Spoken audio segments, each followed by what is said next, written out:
Hello, everyone, and welcome to Handmade Hero. I am basically, I'm just literally going to pick up from where we left off the other day, uh, using this editor, which I have not used in quite some time. So that's, it's going to be a little rough. But we were in the middle of changing over from just basically deleting code from Handmade Hero that doesn't need to be there now that we've finished up most of the stuff. There was just like too much stuff that was there for enabling 3D that we just didn't really need, because it was like, all right, we're just like, we don't really have any plan for how we're going to use the 3D right now. We were only really using it for walking downstairs, and it was costing a lot, especially in terms of things like lighting, which then had to use, larger volumes in those cases, which gets a lot slower.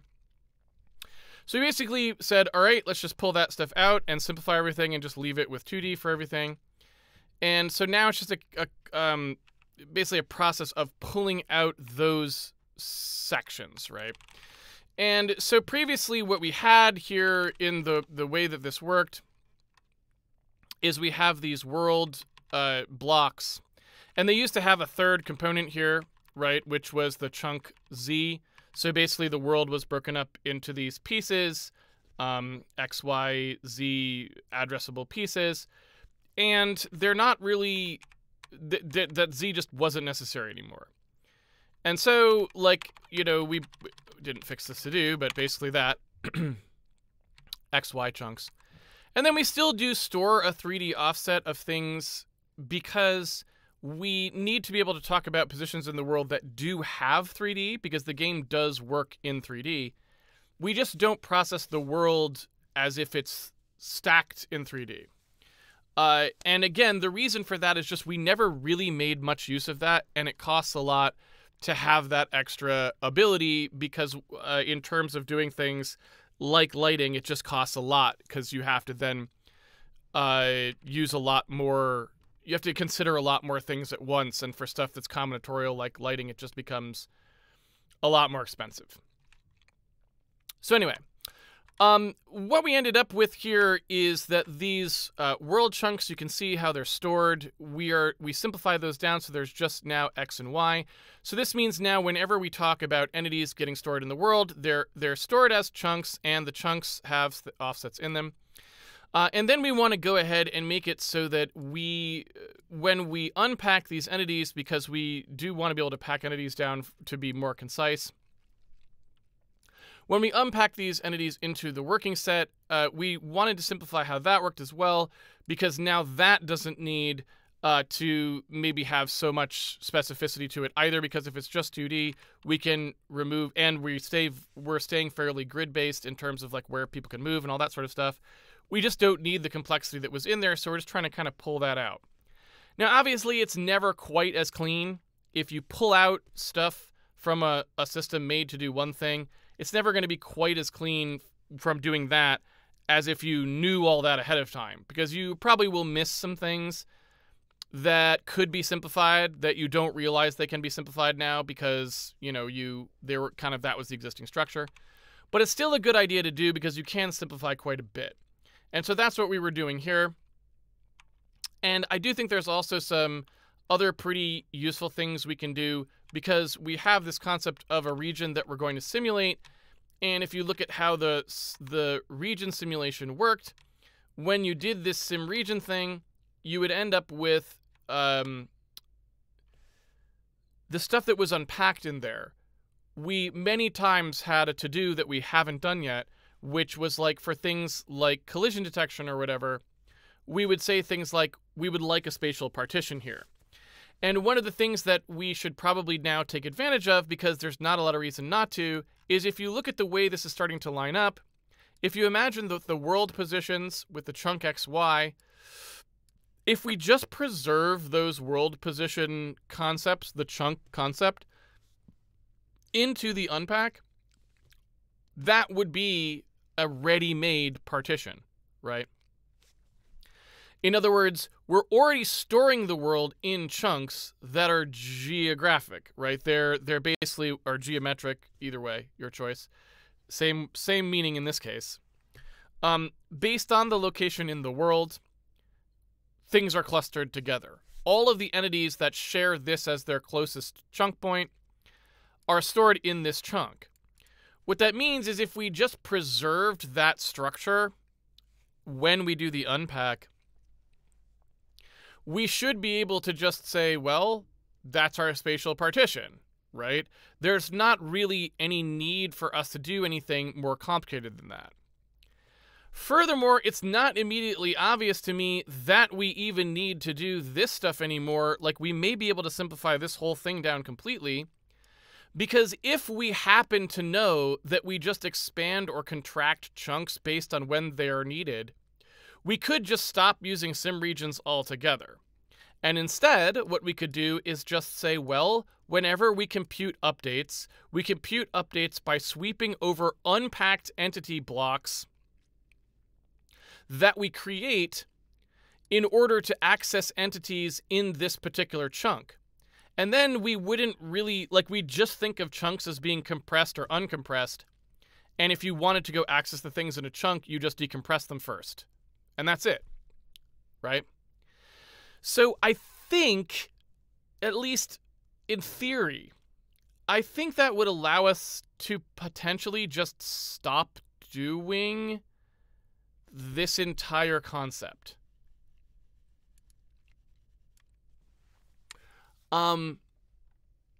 The only thing we would actually need is to keep the lookup tables by ID.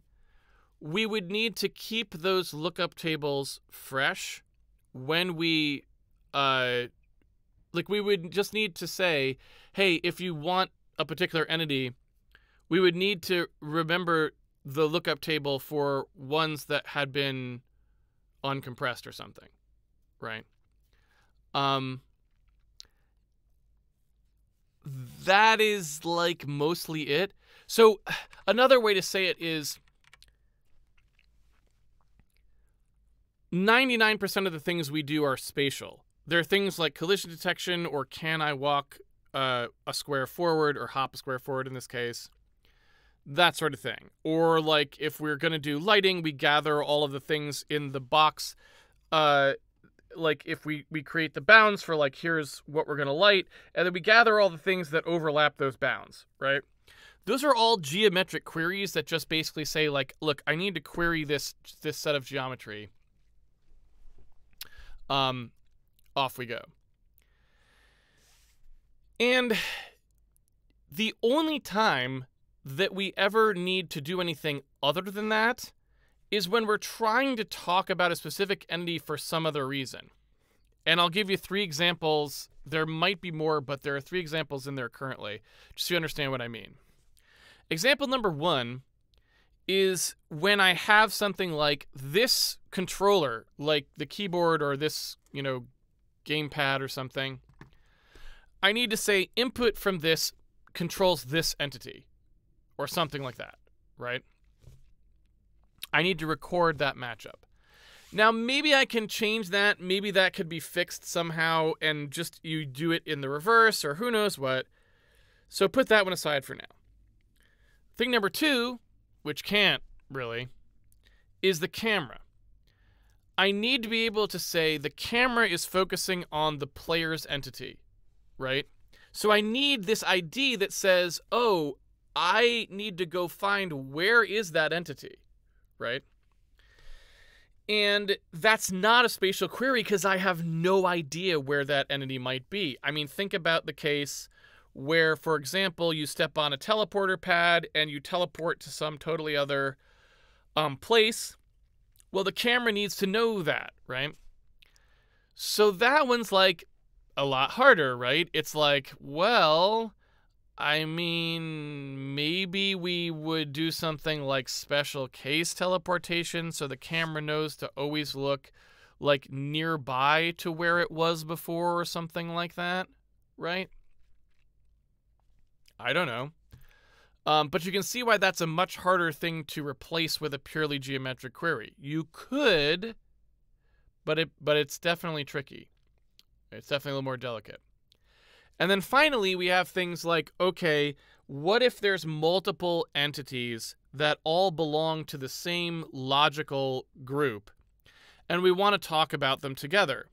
So, for example, we have this notion in the game of like a little like there's like these little like snake-like looking things, and the way they work is when they hop together. So like the head will hop forward, and then the next body segment will hop like kind of like to follow it, right?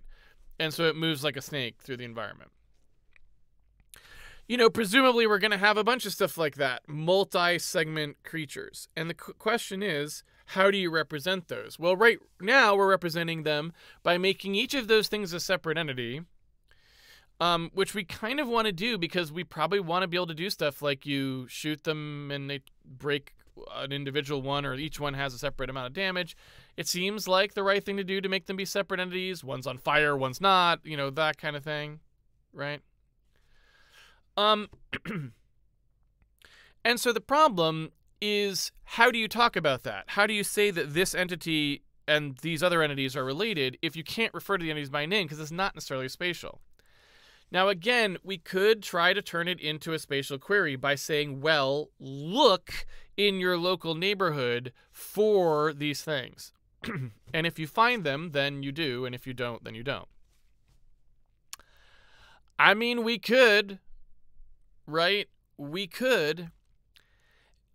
But you can see why it's possible, it's at least plausible, that we might need a design that allows us to say, here is an entity identifier that is irrespective of its location in the world, and now I would like you to find out where that is. And that requires some other table. Because if all we have is a world representation where we've got basically this compressed representation of entities in one case, or an uncompressed representation of them in another case if it's unpacked for editing or for simulation or whatever, how are we going to know which chunk to look in to find this entity? How are we going to be able to find the entity, right? And so that's really the biggest obstacle that we face here. And we have various ways we could try to tackle it. The dumbest way is we just have a giant direct addressing table or a hash table that's permanent. And in the hash table, we just store what chunk the entity's in.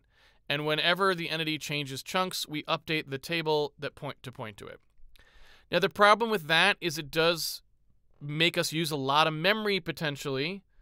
But if we assume that we're going to have less than 4 billion entities, like because it's a 32-bit ID at the moment, in theory, it might be fine.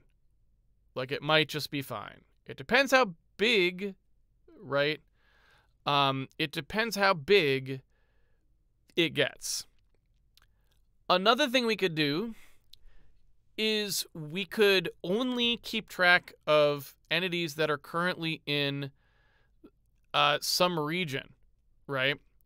So we could say that, like, we do something like geographic tracking, where we do provide a table for you to look up cleanly so it's quick, but we only track ones that are near the player or something like that. And that way the table doesn't get particularly large. A little more complicated to code. It's a hash table with deletions, which is a pain in the butt, but not that hard. You know, if you ask me, you know, what do you want to implement today, that would not be one of the things that I would be super worried about implementing, right? And then the final way is to just say, nope, you can't do that, right? You can't do that. We're just going to say everything's a spatial query. And if you can't find something spatially, that's just not code you can write. You know? And part of me thinks we should just try that. Like, as weird as it sounds,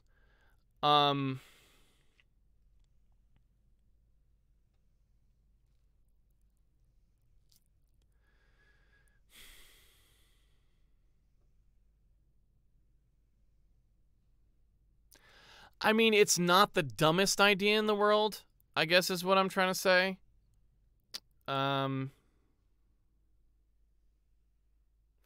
But I do see it having some obvious kind of drawbacks, right? So, like, let's take the simplest case I can think of, which is suppose that we have an entity, and it's like, oh, I'm trying to chase the player or whatever. It seems like it's kind of a little bit, like, it seems like you're going to need something else anyway.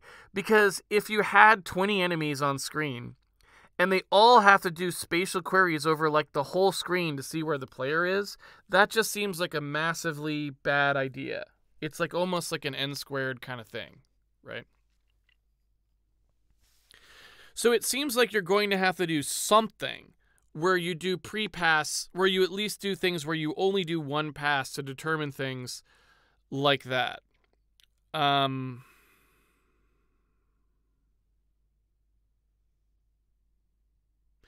mean, all of this is just another way of saying it seems like you probably wouldn't be able to get away with something where you literally don't have any acceleration structure there. It just doesn't seem likely that you could just fall back on purely the actual world chunks, because they're going to be tracking everything. Like every ground tile, every wall is an entity in this system because we track properties of it and things like that, right? And so, like, if you're going to have to be scanning through, like, hundreds or thousands of these things to scan a screen when there's only 20 actual moving people on the screen, you know what I'm saying? It just doesn't seem like that's going to be feasible. You're just going to be doing a tremendous amount of extra work if you're looping over the main data structure. However, one could imagine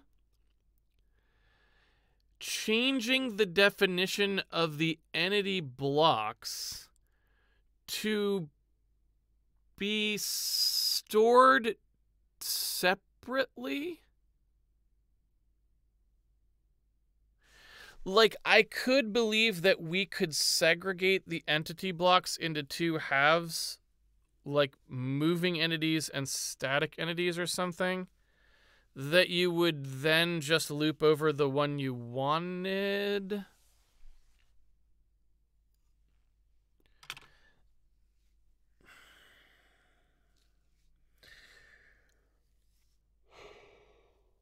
Ugh, I don't know why I'm so tired. Maybe it was the hot chocolate. This just in, hot chocolate is bad for programming. So I could believe doing something like, so if you look in here, we've got this idea, here's the world storage, right? In here, we've got this notion that we have world chunks, and you hash the value of the XY coordinates that you're looking up, the chunk, not the pure XY, but the chunk, right? And you look up one of these world chunk structures, and it gives you this, which is like, it's a linked list so that you can stack as many of these on as you want if the world has more stuff that hashes on that line. And you've got these packed and unpacked entity blocks. You can actually see that looks like we were thinking of this already, apparently. I mean, right? And so, I guess all I'm saying is maybe we could augment this with, like, the unpacked thing.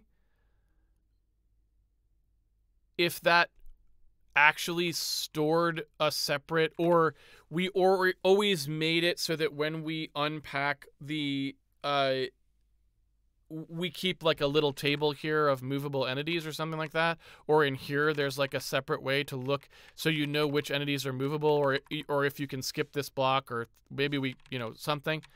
I'm not sure exactly what the clever storage is there, but something like that. It's possible,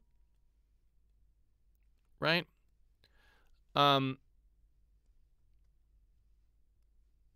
It's very possible. So I guess that's what I would say. So let's take a look at that and see what actually happens. it looks like we were going to do that, right? Like, it looks like if we look at what's happening here, it kind of looked like we were already planning on doing what I said we were going to do. I don't know why there's an if 0 here, though.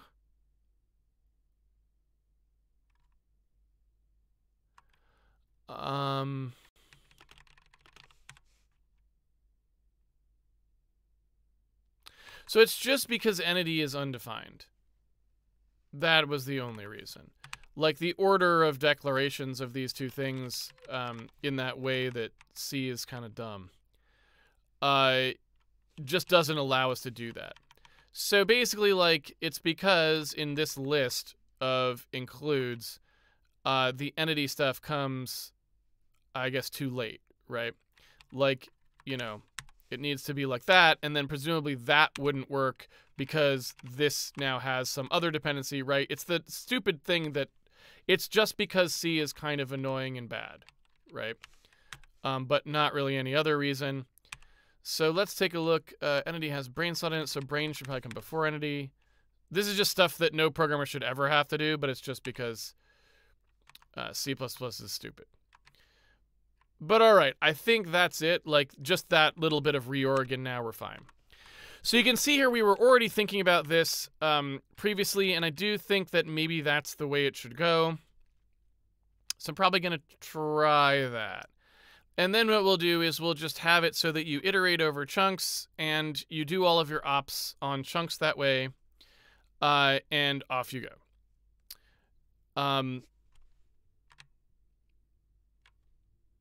I'm pretty happy with that. So let's go ahead and make a thing where we can compress or uncompress the world chunk. I'm going to ignore these errors for now that are in other parts of the code because I don't know that I really care about them that much. And so what I'd like to do is say, well, when we're dealing with these world chunk things here, there's a lot of ways that we might want to do this. And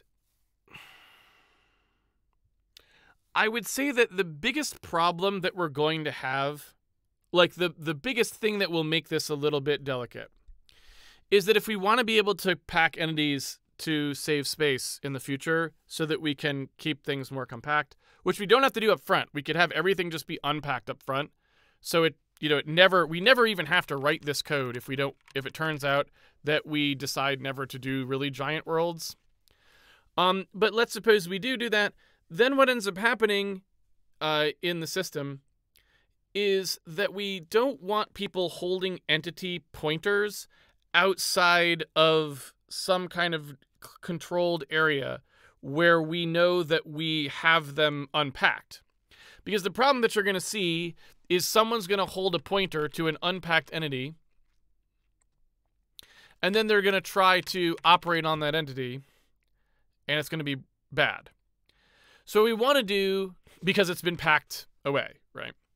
So what we want to do is we want to try to enforce a good discipline where people only use entity IDs or spatial locations for things like that, so that we never have a situation where people are holding long-term entity pointers, if that makes sense. That's basically the long and short of it, right? And so we can deal with all of this stuff later.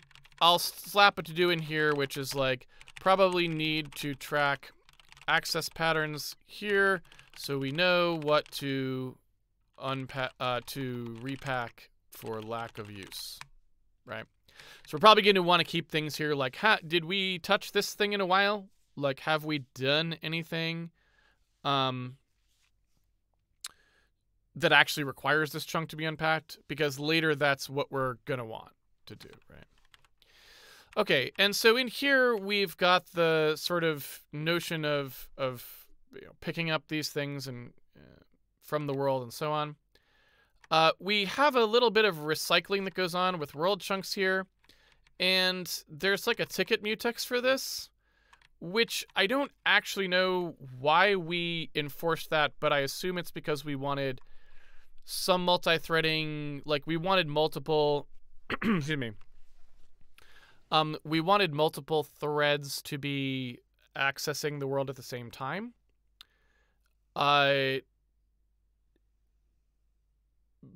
we don't currently use that, I don't think. So this is a little bit putting the cart before the horse. And I would say in general, I think we'll probably be able to get away with not actually using this kind of a ticket mutexing scheme here. So my assumption is we could probably get rid of this. Again, a lot of the stuff was written when I was worse at multi-threaded programming, so I probably wouldn't do something like this today, because it's almost certain that you can design these systems to not require this lock. Basically, it's incredibly unlikely that you actually would need this lock.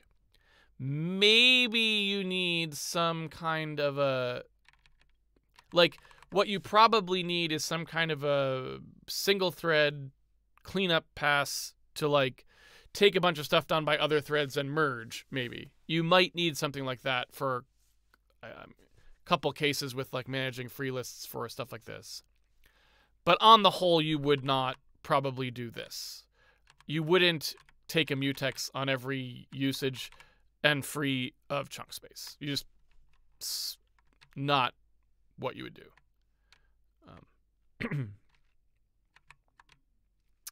All right.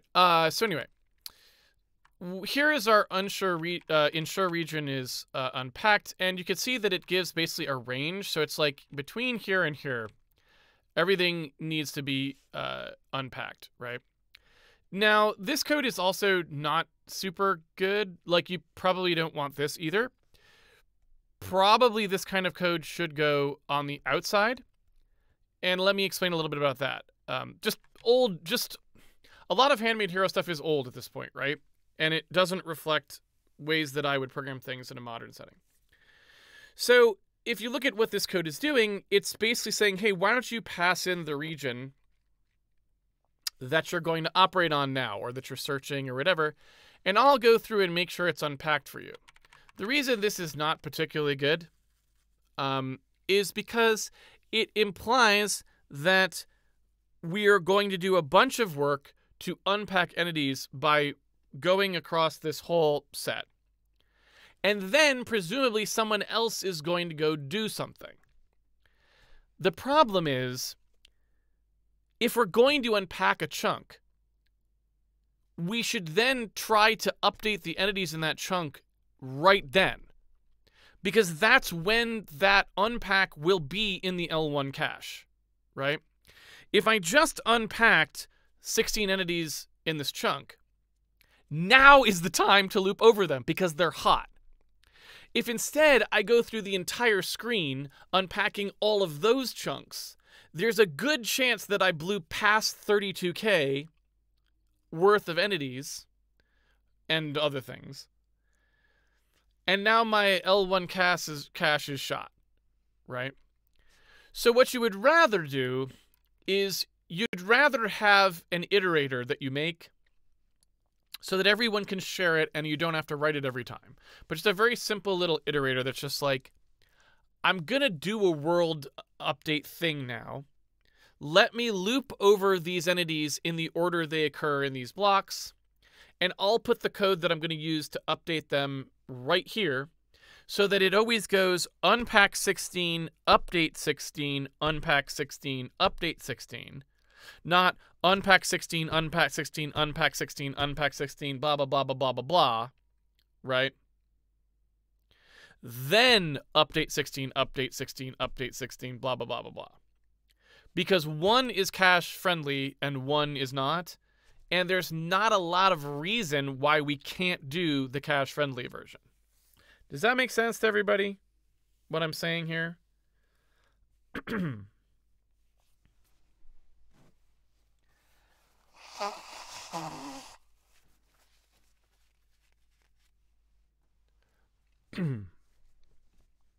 I just got here, so no.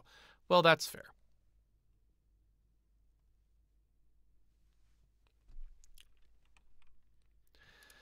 All right, so some people who have been here say yes. You gotta eat your food while it's hot. That's a very good way to say it. So anyway, I don't really love the way this is phrased. So I think what I would prefer to do here is to make sure that we've got something a little bit more coherent as the default way that we're going to access this. Now, I also have no idea why game assets are being passed into this, because I can't understand why assets in this would ever be used in this context. So I'm going to go ahead and say that that's old news, and we probably just need these things. Furthermore, when we do ensure region is unpacked, if we look at what the sim region is doing here, I guess what I'm saying is I'd like to go ahead and get rid of that. And off we go. Now, the one thing that we don't really have a... So the one reason that I guess we might have to...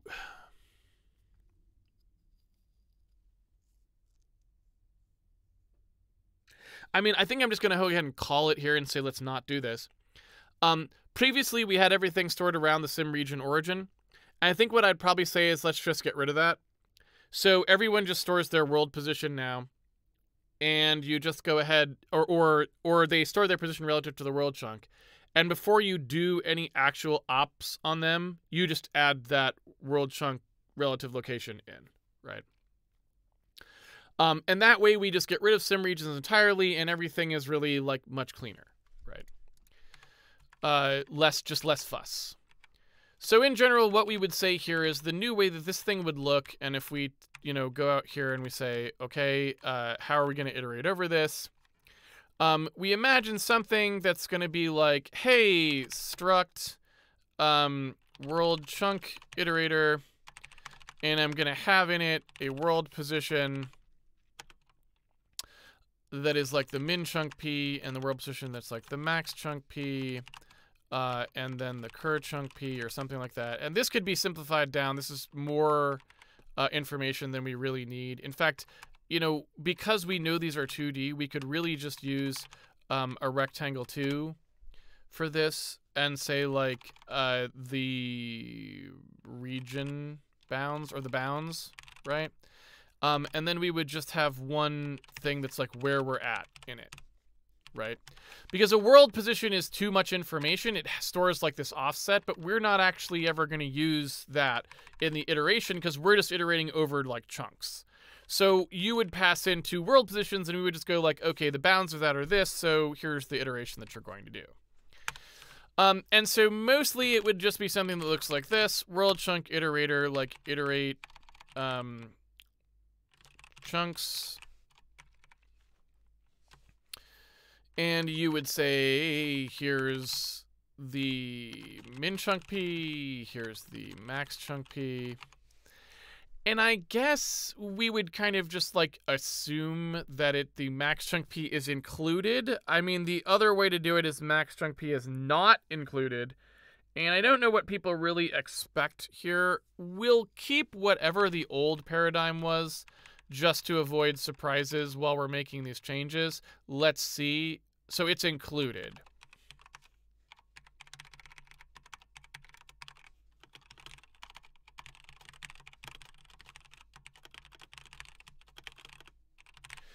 And what I mean by that is, are you running from the min chunk to the max chunk with a less than, or a less than or equals to, right? Is max chunk p included, meaning we will visit the maximum x coordinate? Or is that like an upper bound that we don't hit, that we stop at, right? And there's reasons why you might do either. And so I just wanted to make it clear which one we were doing, because it's ambiguous when you talk about iterating a region in integer space. It's kind of, you need to be clear if the person is trying to iterate over the including the max or not including the max, right?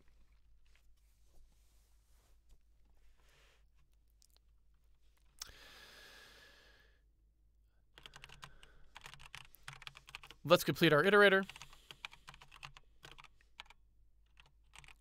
This is actually a very small amount of data, so I suppose I could just let the optimizer figure it out and do it this way.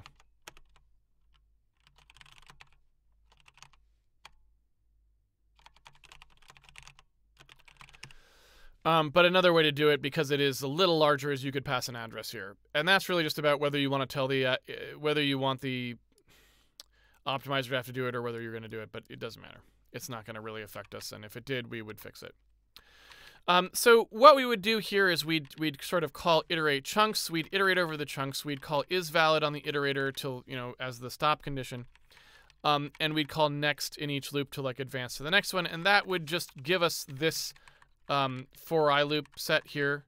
It would loop over all of those things, right? And then what we would do is we would do the actual packing in the actual unpacking. When you iterate over the chunks, it would unpack the chunk for you if that chunk wasn't packed. I suppose in theory, we could do something where we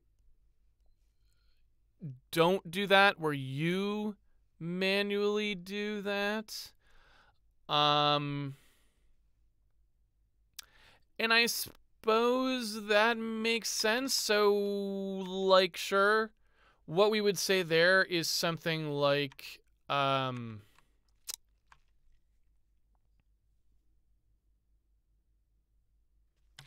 this is going to need one more thing, which is like the pointer, right? It's going to need that.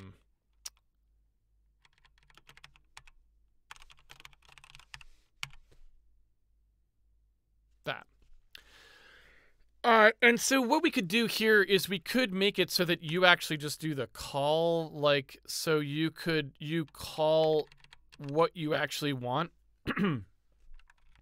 So you would say like get unpacked entities, and if they weren't, it would actually unpack them for you, right?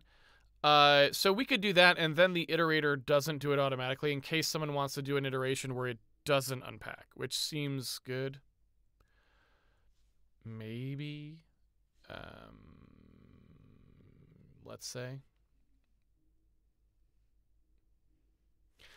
Yeah, because, I mean, if you think about it, this kind of gives us maybe some way of, nah,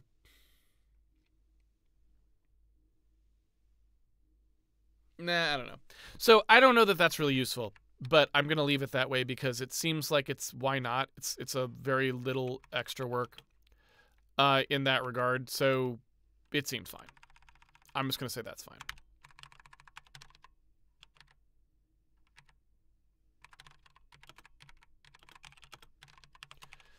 Okay. So we've got these here.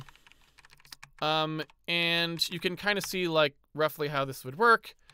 If you, it's going to be a little bit delicate because we need to sort of do a search for the first time that there is a world chunk that there actually is a world chunk in the location being specified.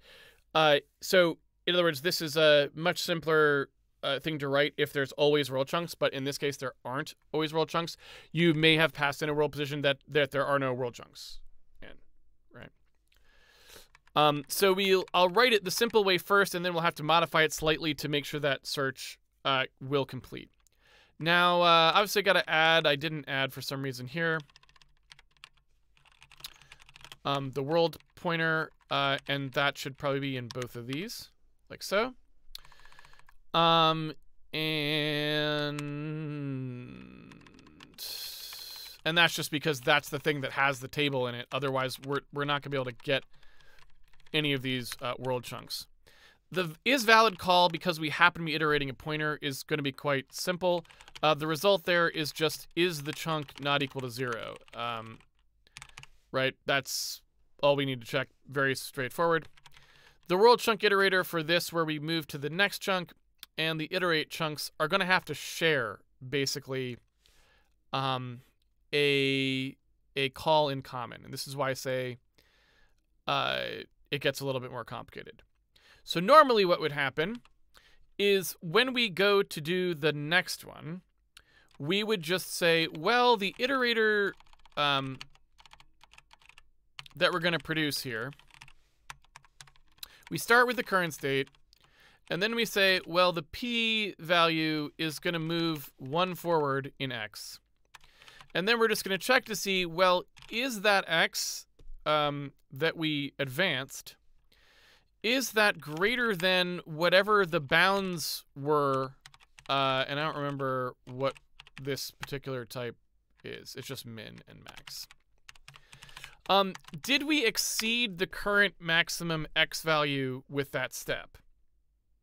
if we did, then we need to increment the y value.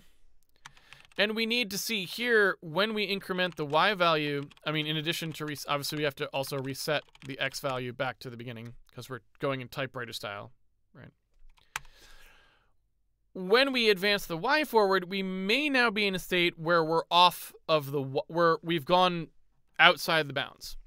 So we also need to do a result.p.y greater than bounds max y.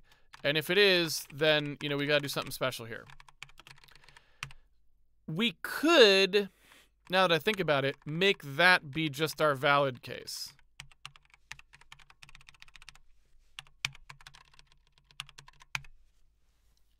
Right?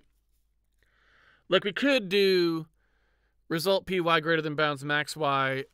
So this, in order to be valid, it always has to be less than or equal to whatever the max y is. So when we've stepped out, it's no longer valid, right? So we can do something like that.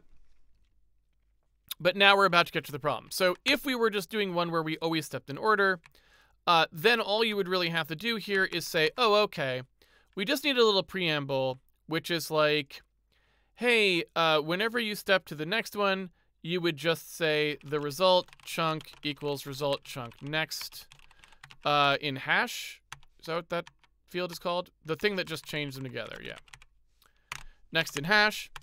If there isn't one of those, then you do this part of it, right?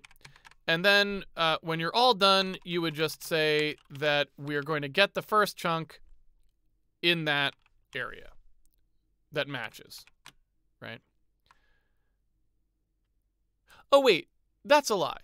I don't actually have to do that because we're just looking for that chunk. So no. I'm sorry. I was making this more complicated than it had to be. We're not trying to iterate over all of the things that are in the hash table for that chunk, are we? No, I'm right. It's just the wrong one. So the world chunk here, it's this block, right?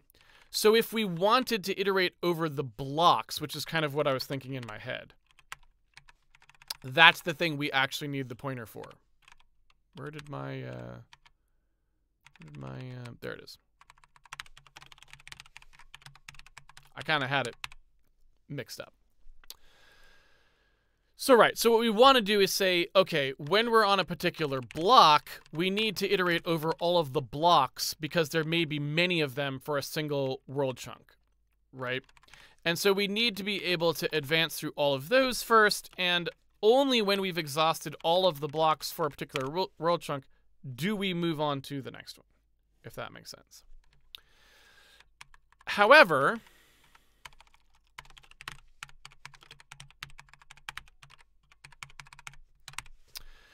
we don't actually know that there will always be a block. And so both in iterate chunks when we start up and in next, what we're going to have to do is potentially run this many times to advance over many world chunks till we find one that actually does have a block at all. Because we don't want to, we don't want the user to be receiving a null block during their iteration. We want to automatically skip to the next time there actually is a valid block somewhere. If that makes sense. So this basic routine, and I want to go look at what the part is where we get a world chunk to begin with. It would look like one of these calls, like get world chunk.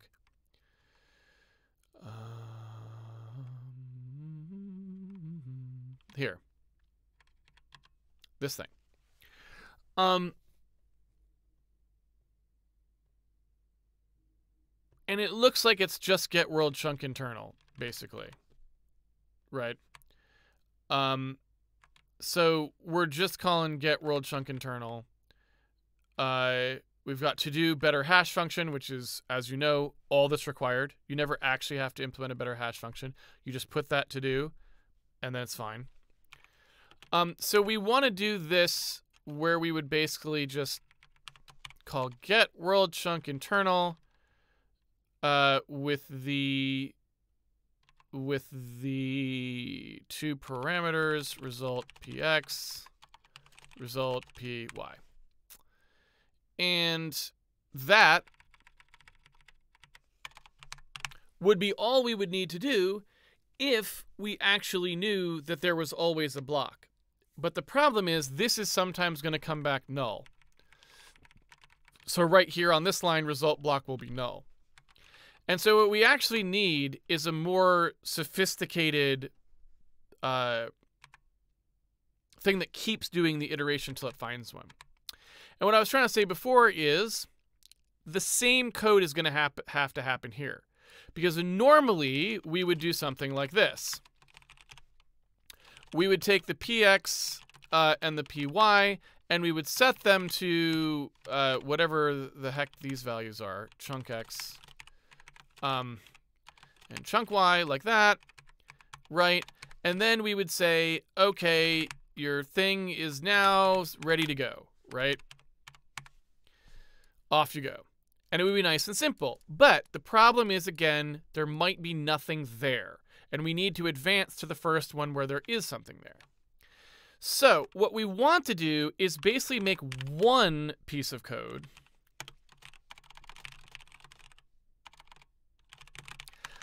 like find first block, something like that, where we pass in an iterator that's in like an incomplete state. So we know that our two, like our iterate chunks and our next, are going to like put this thing in a slightly invalid state. And then it's going to say, hey, please like go find an actually valid one for me. And the reason for that, like I said, is so that we can leverage the work that we were doing. We can have one concise thing that fixes up, that like gets you to the next one no matter which one you're doing, right?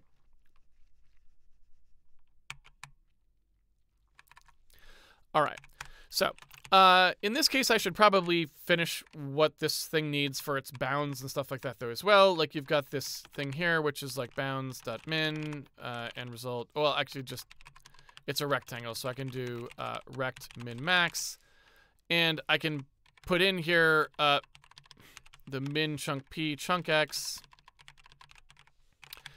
min chunk p chunk y. I can just make those two and then use the other two for the maximum.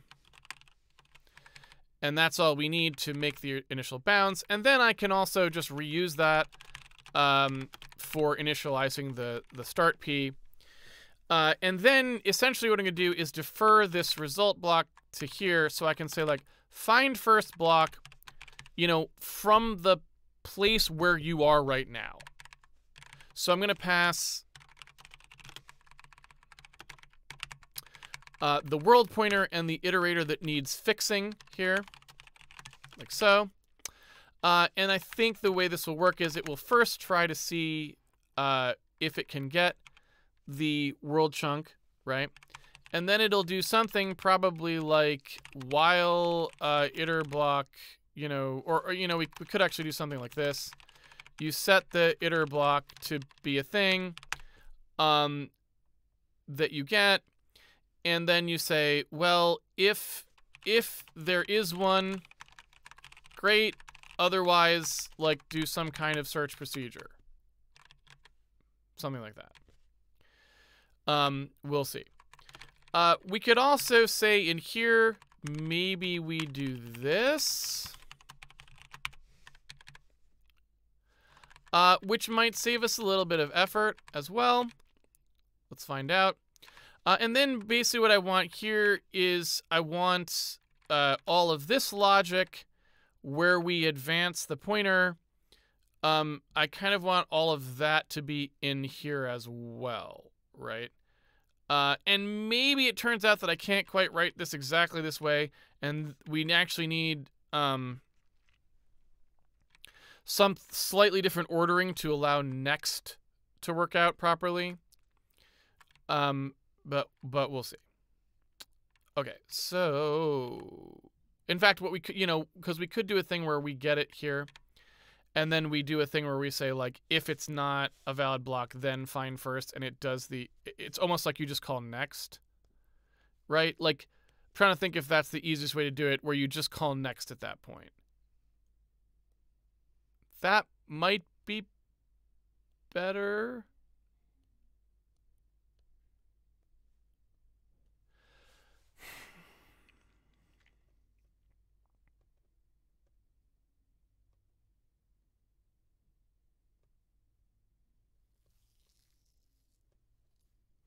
But not really, because normally next, yeah. So maybe what you want is something like this. So in this case, you would say, and you know, I don't really know if this is good or not, right? So bear with me as I experiment with finding what the best thing is.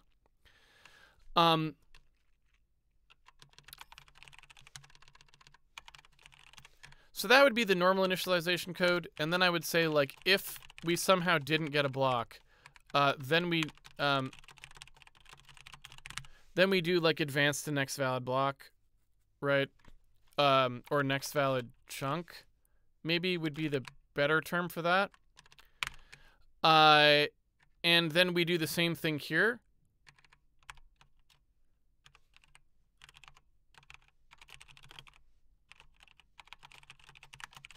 Right? And kind of that seems maybe like what I want. And you can even put this over here.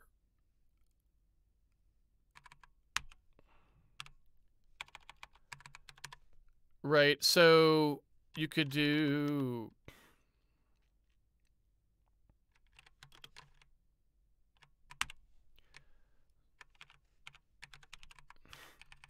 call this ensure valid chunk. And that would be that.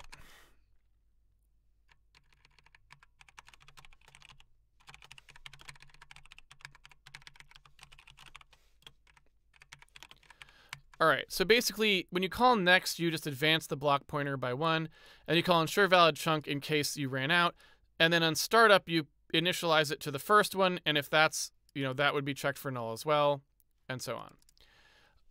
So then here what we do is we say, look, while this thing is still valid, meaning it's still in the range that's allowed,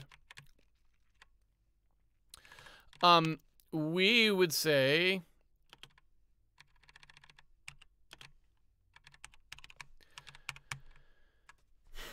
first advance P, so like go forward 1. If that overflowed, then go forward 1 in Y and reset the X, right?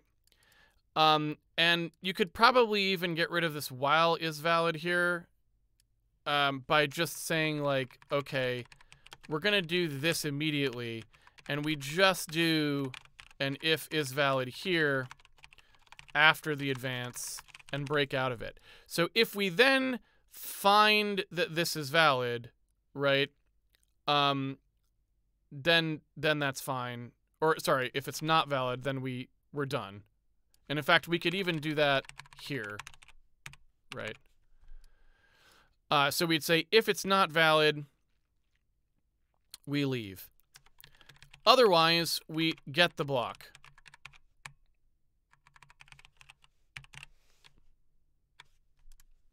And that seems fairly concise. So we basically say, like, look, ensure this is a valid chunk. Unfortunately, this all says result. Maybe I'll just call it result anyway, so that the typing's the same. So we say, take this iterator. Is the block pointer valid? If it is, then it's fine. Like, you can just go. If it's not, we go forward 1 in X. If we overflowed X, so we went outside the rectangle, we then move down 1 row, so down 1 in Y, although it's up 1 row in math Y land. We reset the X back to the minimum. We look to see if it turns out that we actually went outside the Y bounds even, then we would stop. And other than that, we go through and reset the block pointer to be wherever we're at now. And we assume that now the while will drop out if it turned out we did finally get a valid block. If we didn't, we just go right ahead and do the same thing again. Right? That's my story, and I'm sticking to it, sort of. Right. So yeah. Looks like I forgot to access bounds off of the iterator here, so let's just go ahead and put those in there.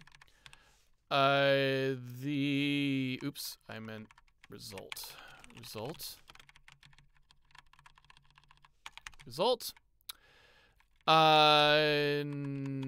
These should be pointers, shouldn't they? But they were all dots, unfortunately. And that should be it. What is the complaint? Equals cannot convert. The block. Yeah. That's actually a two-step process. So this is actually a world chunk that comes back.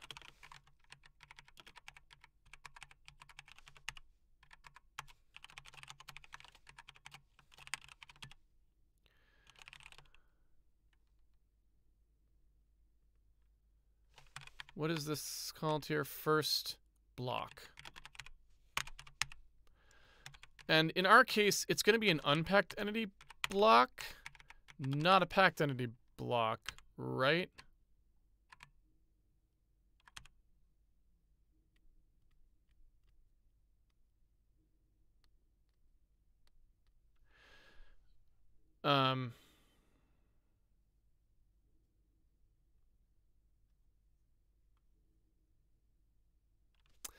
So I do guess in this case, right?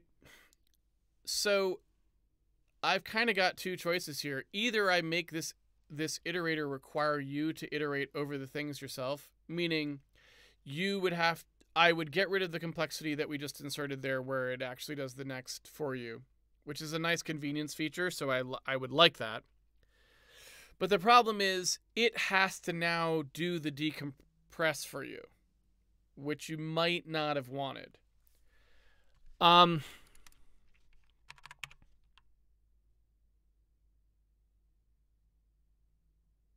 So I guess we're going to have to just go with the simpler version. The people on the outside they'll have to be the ones who call the unpack. So this really is going to look like this. You know? We could still do this way. We could still do it this way. This would not be a thing. We would just basically say chunk equals 0 and then advance. Right.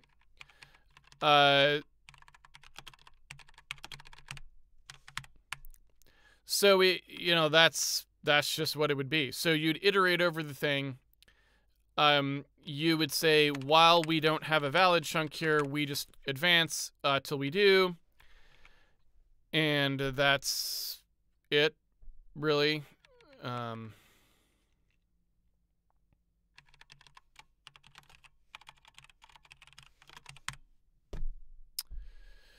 And that's fine. Why is it complaining about rect min max? By the way, none of the 3 overloads. Do we not have what is the problem? Do we not have one of these for rectangle 2 eyes, I guess? It's what I've learned, apparently. Right? Like, I don't see one.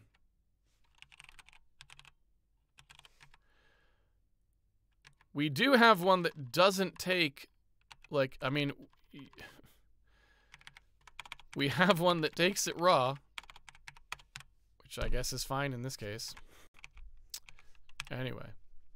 So, that's it. Right, that would be the iteration. That would be the iterator. And that would be it. So then, when you iterate over these things, you can just call pack or unpack on that particular segment of the world if you wish to unpack it or don't. Right? And that's kind of up to you. So,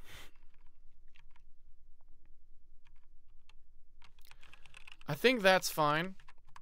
And then what I would do is I would say, well, we've got this iterator here, and then the thing I would want to do is like have the pack and unpack thing work on these entities. So like we've got this ensure region is unpacked. You would just have like a ensure chunk is unpacked call and an ensure chunk is packed call, right?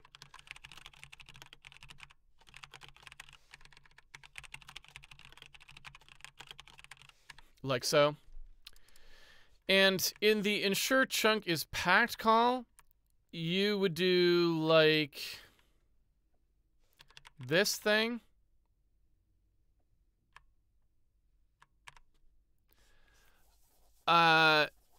The unpacked, this garbage would not be how this would work anymore. So in this, you got this unpacked entities array, right? Which is the cache of entities that, you know, that you're looking up into when you unpack things. None of that would exist. We just unpack them in place where the chunk is, right?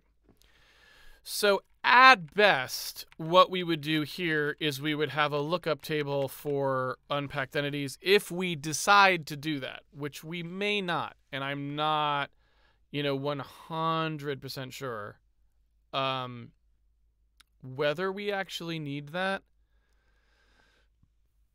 or not.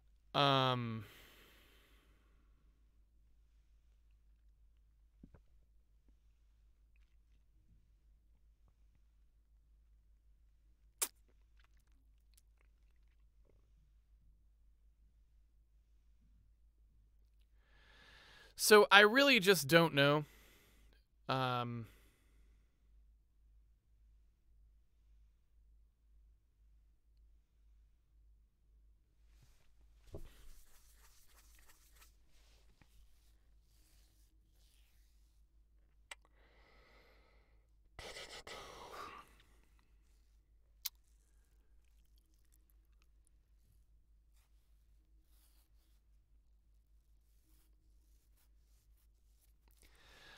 I'm just not sure about that.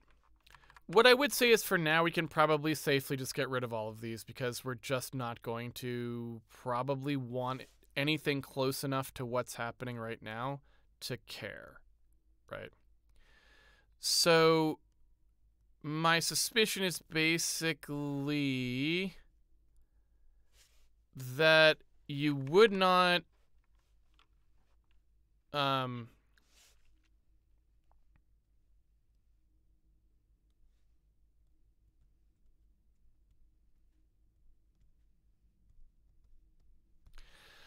you would not actually want to have this unpack origin or any of these things anymore. Like, I think we can simplify all of those things away. When we do this pack entity, which you can see the code right here, all it's really doing is fixing the pointer, the position value, which we don't really need it to do.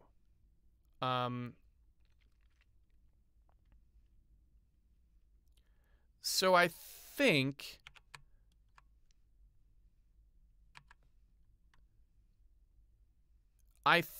we literally just copy pack entity in here.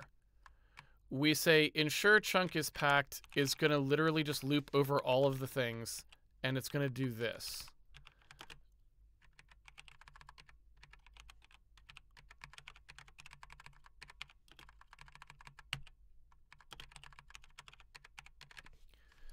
Right. None of this crap is going to happen anymore.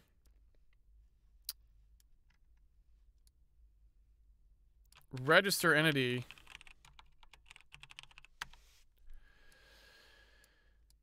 is really just for the brain tracking stuff, which again, I think we're just going to do differently. So we'll have to like keep that in mind in a second. So we're just going to get rid of that. We're going to get rid of the unpack origin, the unpacked entities, and all this garbage. I think all of this stuff goes away. And the only thing we probably need to keep is this. So when you pack something in, you're probably going to do this just to make sure.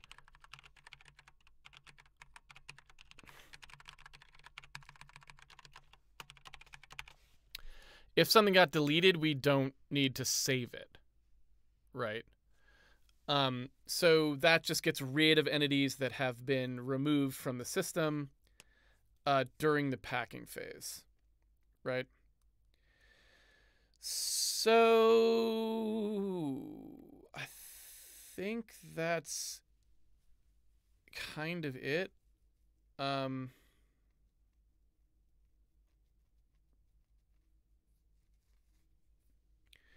Yeah. So when we move entities, we will need to sort of cross, like that part is a little jankier, right? Because the question is, when an entity moves from one chunk to another, who is responsible for updating that piece of information? Like, who's responsible for removing the entity from the chunk it was in and putting it into the chunk that it's in now? You know what I'm saying? And I don't know.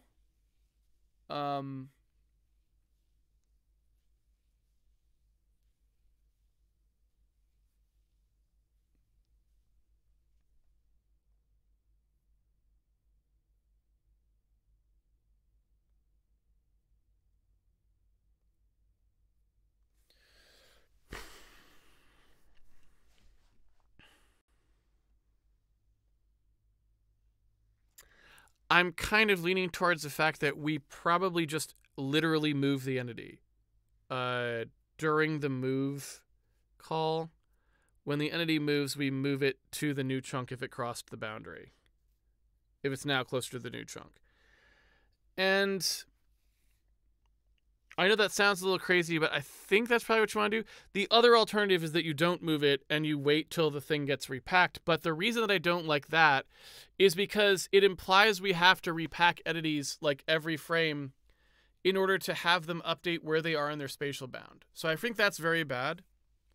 And what I would like to do is just avoid that, right? So I think we would actually want to do that movement.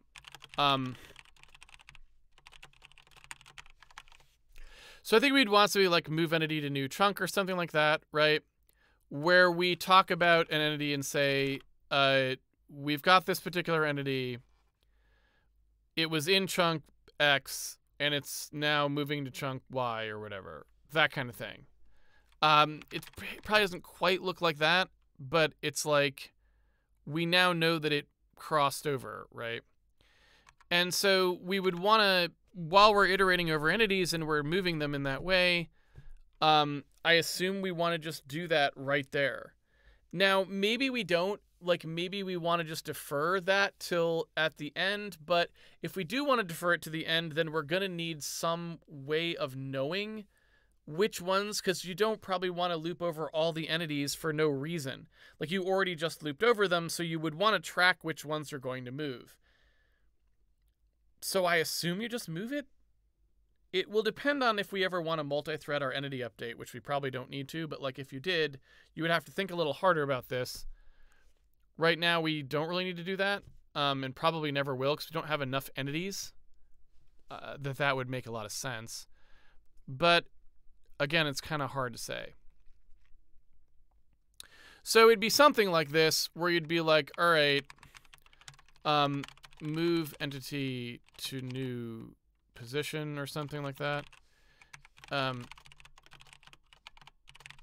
You know, and you would call this and you would say, yeah, like the entity was in this older location than it was in a previous location. And we need to like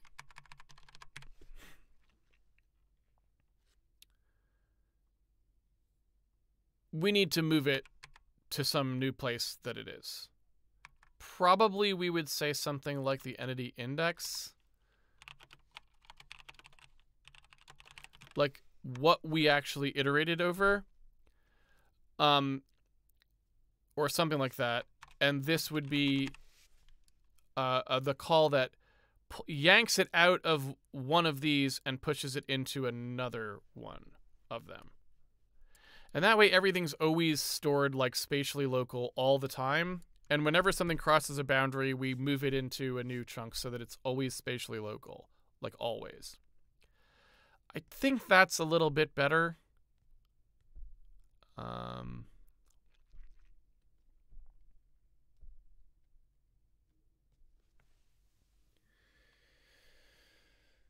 I think I like that better.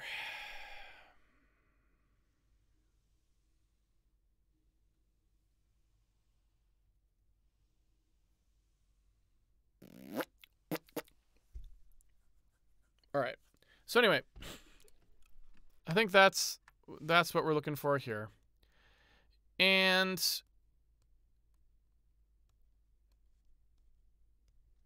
for the unpack, really it's just a very simple, it's still a simple copy, but it's going to be it's going to copy to a larger space rather than copying from a larger space to a smaller space would be the primary difference. If you look at what happens in here, all of this, I think, is just not, I don't want any of this anymore. No, just definitely no, all not a thing. So I think that all goes away. I think this all goes away. This part here, we want some of, but not all of. The remove world chunk part of things, we still want this, but we just don't want to actually do it by de rigueur. We want to be able to remove world chunks, but we would only do it when their total entity count drops to 0, right?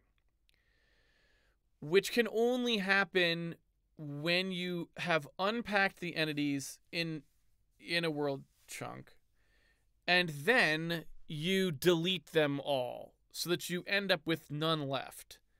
So really, like, when you do ensure chunk is packed, like, that's where that's gonna happen.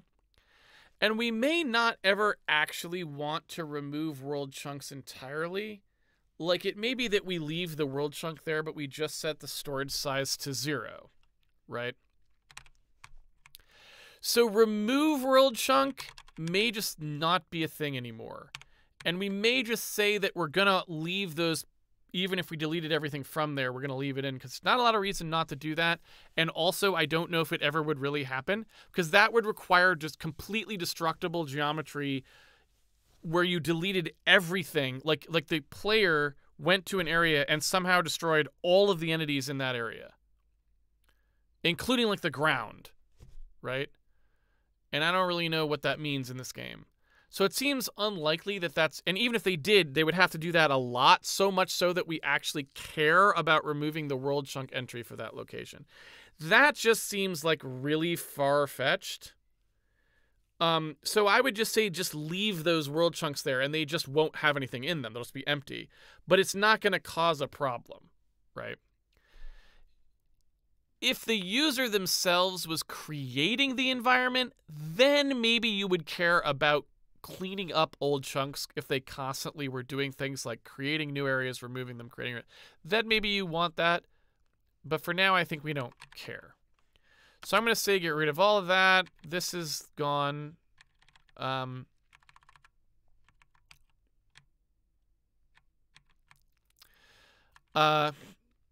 Yeah. And then we would say, like, okay, we've got the unpacked version. Now, the problem that we have here is that when we go from packed to unpacked, we're gonna have this used chunk space problem, right? Like where we need to like be able to allocate. We need to be able to come up with where we're getting the memory for this stuff, right? So basically, we're gonna like constantly be having to shuffle things through the 3 list, right? And that's fine. But this code wasn't exactly set up for it, so we have to kind of like improve that a little bit. It's going to happen when we call ensure chunk is packed, because going from packed chunks to unpacked chunks might require more storage. Going from unpacked chunks to packed chunks will require less storage. So we might add things to the free list here, right? And we might pull things from the free list here. Sorry. Other way around. But that's about it, right? And so we'll have to like set up that code nicely. This goes away, and we'll have to look at this other stuff.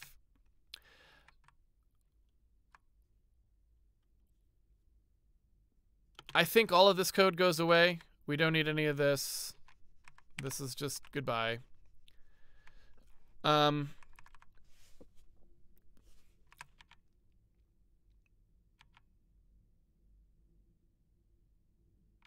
We don't need like, we will need allocate entity ID because we still at the moment want the ability to talk about entity IDs, probably. I mean, we don't know for sure, but probably. We don't need to acquire unpack slots anymore. You know, we were doing that. I'm going to say we don't really need that anymore. These are basically debug things, rooms and room connections. We will leave them in for now because we still want that ability to do that debugging. These basically draw like where our like generator was thinking rooms and stuff were, right? So just cleaning this up, it's like getting closer, but we have still a bunch of implementation work to do in here, but it's closer to what we want, right? Slowly but surely.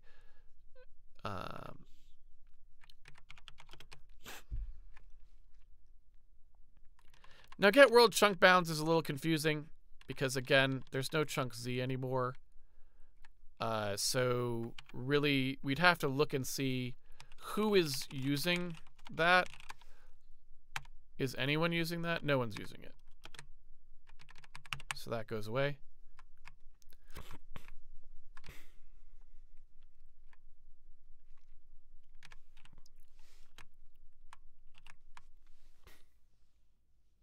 Although, it does tell us that it's centered, which we should at least write down. So like,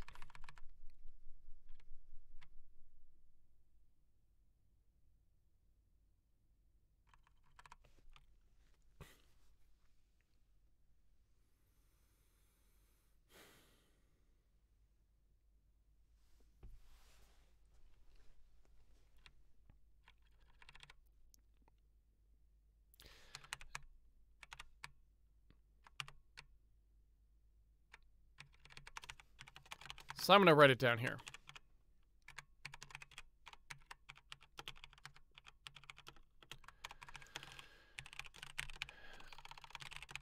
The world is broken up into chunks where the center of each chunk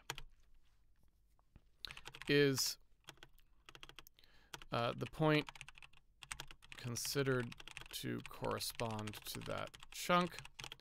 The dimension of the chunk is then the bounding volume around that point given by chunk dim in meters. Right, because there's other ways you could do it. One way is by having the center point of the chunk be the thing. The other way is by having the minimum corner of the chunk be the thing. It's 6 of one, half dozen of the other. It's just going to change which way you wrote your math, right? So that's it. How long have we been going here? You know what? I forgot to put the little thingy on, so I have no idea.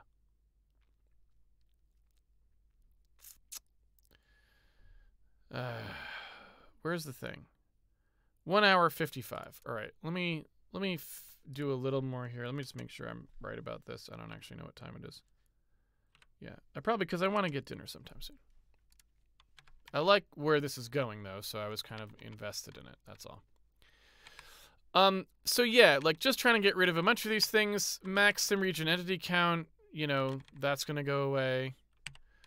And so now what we're basically looking at here is we want unpacked entity blocks and packed entity blocks to basically be the same size, right?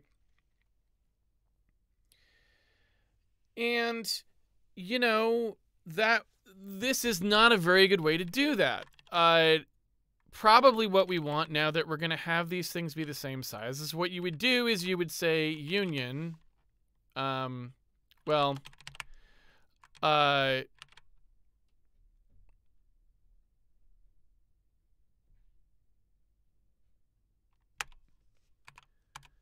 union entity block storage, and then you would say there's two things. There's packed and unpacked, like so. And then we would probably get rid of this. So the entity data part, right, would just be however much data there is after this to use the same amount of size as however many entities we want to store per unpacked entity block. Right?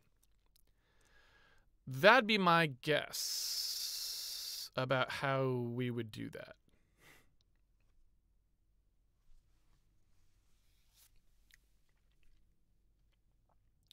I mean, that seems sane to me. Maybe it's stupid. But I think that's roughly what you would do. So you would say, like,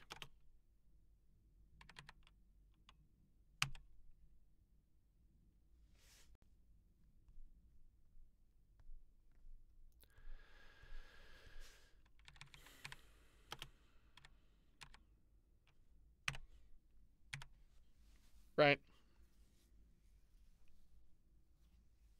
Something like that.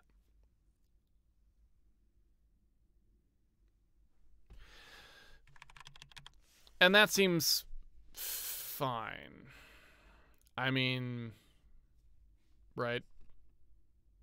Fairly reasonable. And so the total size of entity block storage is what we would be looking at here. And if we wanted to add something to the free list, you know, the next pointer in either case is going to be, you know, we could even move the next pointer up into sort of an outer thing. Like if we wanted to, we could even imagine doing something like this.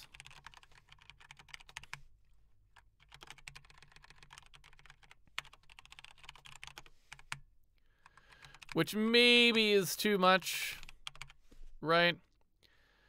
You know, maybe we're going a little bit too, we're getting a little bit too fancy there. I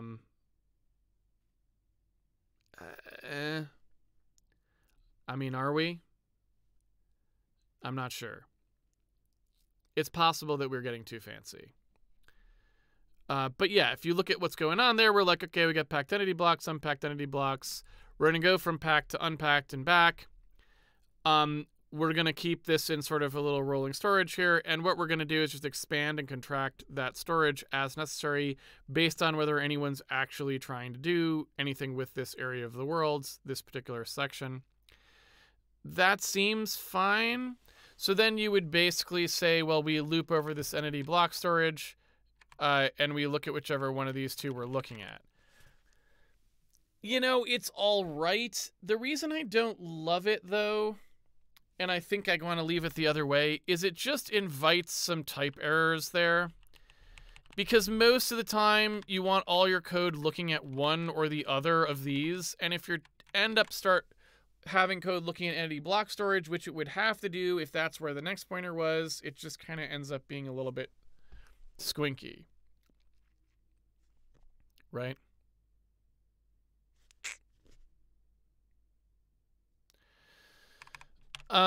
So I don't know.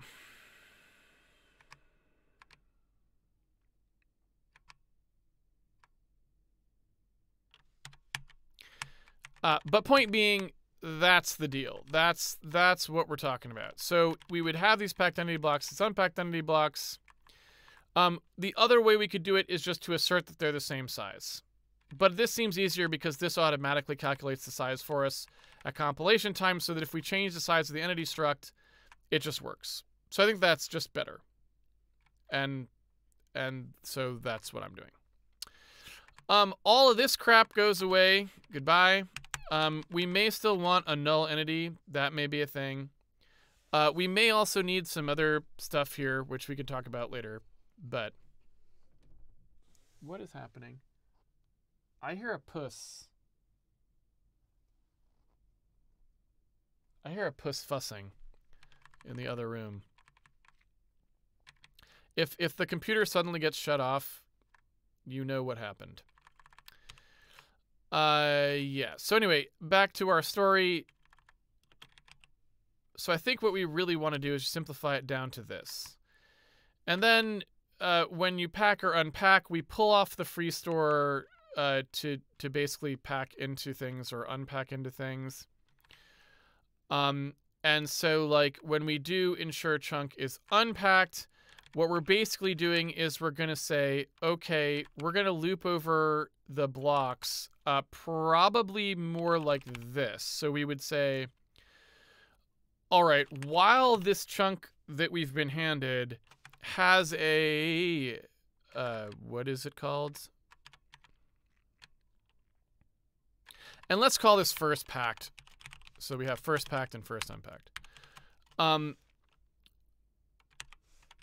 This seems kind of dumb too, honestly, though. Like, we don't need two pointers because it's either packed or it's unpacked. So it's almost a little bit weird, like, why don't we just store a flag or something that says whether it's packed or unpacked? So I don't know about this.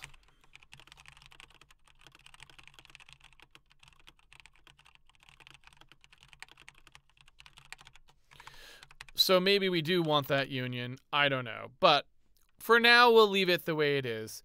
And what we would say is, while there actually is a packed one here, we'd just say, like, pull that one off.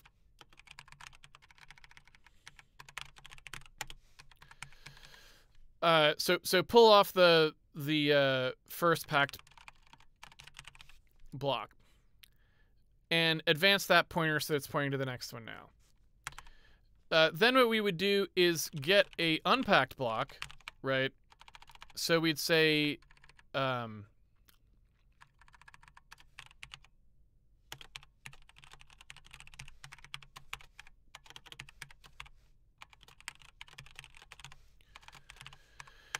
so when you say ensure chunk is unpacked, what we would probably do here as well is say if chunk first unpacked, like if we don't have that.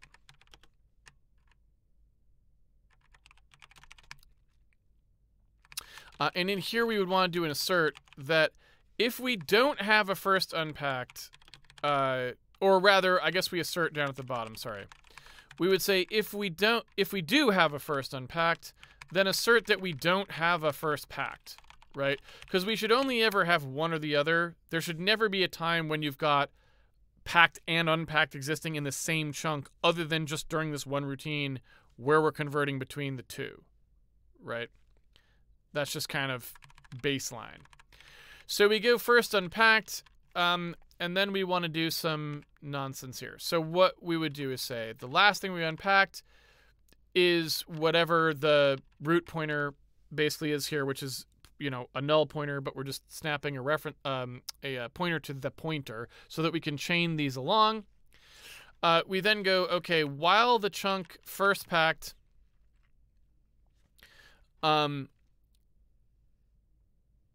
exists, pull it off, and we want to loop through everything that's in it, which looks like this, I believe, right?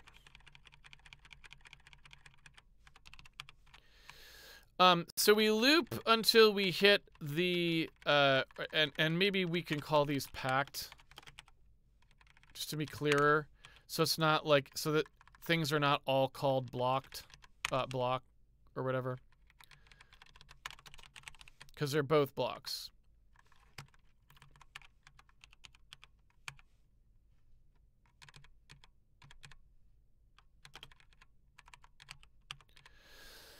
Now, fill unpacked entity is the thing that we use here for, like, a whole bunch of garbage, right? So if you look at this, like, fill unpacked entity, it's like this thing that does, like, there's a whole bunch of nonsense with, like, ground cover, and all this stuff. Like, this sort of thing, I don't love the where this is getting done in a way, right? So we'll leave it here. I don't know, what is the sim region doing? Like, what is the sim region for? It's not actually, it doesn't actually do anything.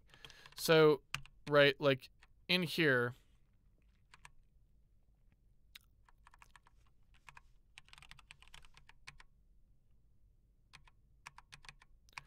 so there's some stuff with, like, the game, right? You see how this is, you see what's happening here? And so I don't like this, because what's happening here is, while we're unpacking these entities, this code is doing stuff that's, like, a little too in the weeds. So what I would rather do is I'd rather, like, move this concept of filling an unpacked entity. I'd rather move that up to something where what we're going to do instead is call that while we're simulating the entities if we notice that, like, a flag hasn't been set, right? So let's suppose in here we've got this, like, entity flags thing where we just check and say if the entity flags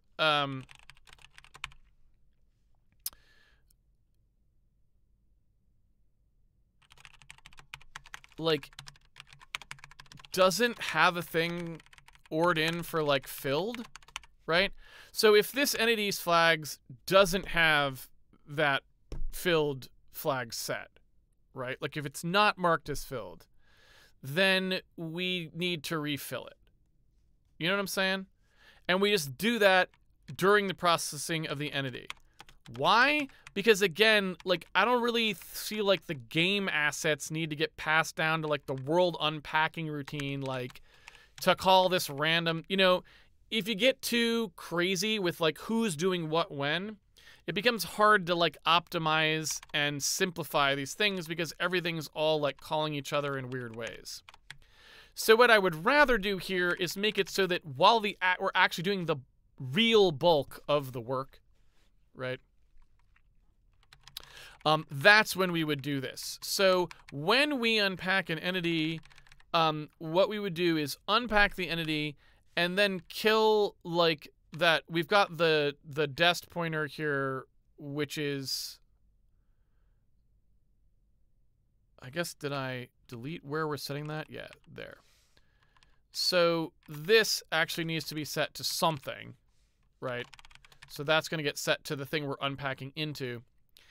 And so before we do anything else here, instead of calling fill unpacked entity or register or any of that crap, what we're going to do instead is just say the flags and equals not filled. Right? And maybe we can just call that unpacked. Like, it hasn't actually been unpacked yet. So here's, like, a thing that we do to, like, fix it up. And to me, that seems a lot better. Like, maybe we need to be more careful about this because we need to unpack earlier than that. But really, for just rendering purposes, which is all this thing is, until this becomes something heavier weight, I don't think we need to do that, right? So that's my story, and I'm sticking to it. And so we'll just leave it like that, and I'll add a flag for that process.